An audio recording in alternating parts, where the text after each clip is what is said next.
Good morning, everyone. We're back again this week with Whit Sunday Lawn Renovations. We're doing something a little bit different today. We're actually doing an add-on to turf. This is joining up the old existing turf with new, fresh turf.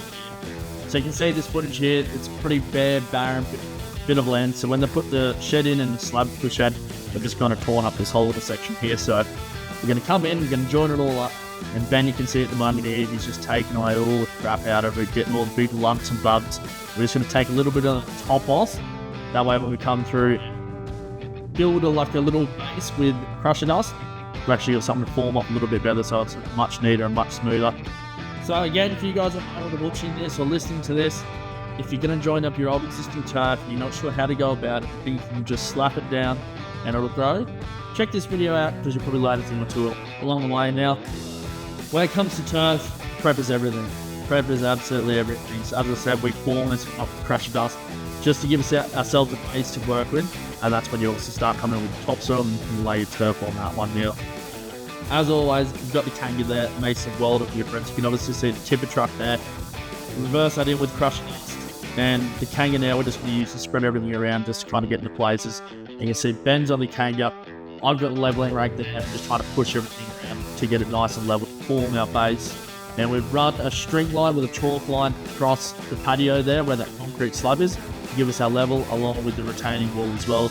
And then it's going to slowly taper down into where that other grass actually joins. So from that retaining wall and the slab, it's going to actually taper down slowly. That way when it does rain, do get a big downpour, it's just going to drain down that way, so we don't want it sitting in any spots or anything like that. And then it's actually a drain that goes off to the left-hand side of the screen, which is going to capture any of that runoff stuff, so you're not going to have a big soggy wet patch of grass. This job here turned out to be under around 70 square meters that we actually needed, so we didn't have to bring in an awful lot of fresh dust. I think for this one, it might have been around 4 or 5 ton.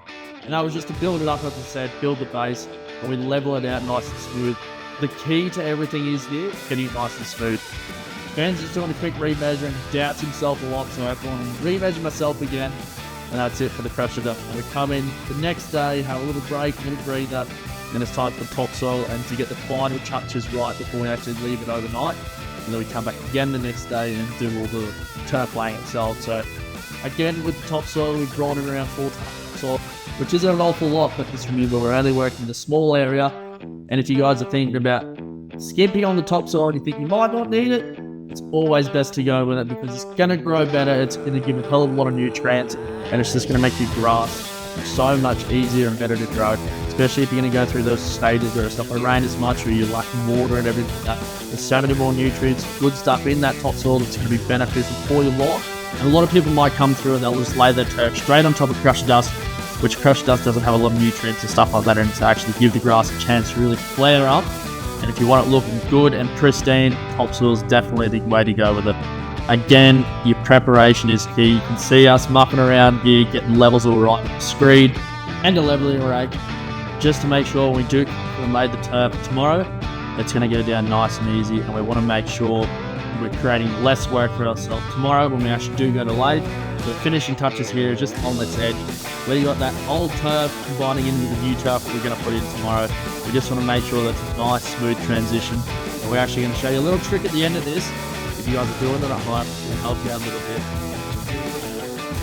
Packed everything overnight before we come in with the turf, and you can see here we started this left hand side of the house on the corner section there. And then Ben's come through, he's working on this edge here. Now that edge is a little bit of a tricky one because it's not quite square, so there's a little bit of curvature and everything in between. But a little trick at the end will show you how to be super neat with this side of things to have a little bit of leeway with it. I'm coming through off the back and I'm doing that whole section through there. And again, like as we go on, as you can see, we smooth everything out just to make sure when we do lay the turf, it's going on a nice smooth level base. It's going to make sure it looks a hell of a lot better and you don't have any big lumps or bumps or anything through there. You have a nice smooth level base, you do all the prep work like we have shown you, it's going to make your life a hell of a lot easier when you do go to lay your turf.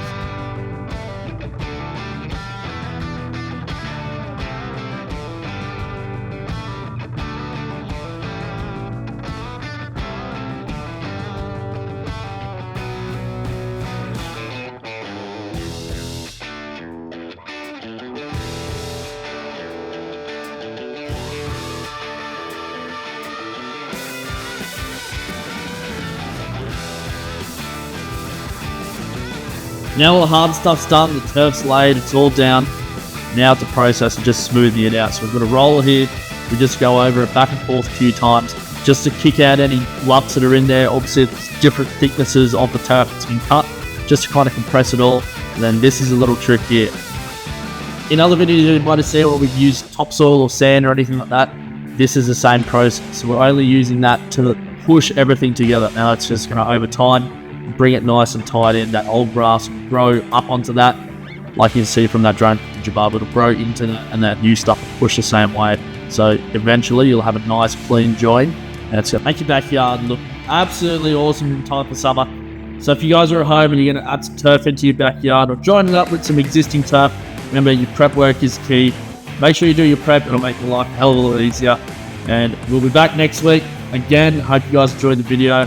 Any questions, tips, tricks you might want to know, send us a message, Instagram and Facebook, Whit Sunday Lawn Renovations.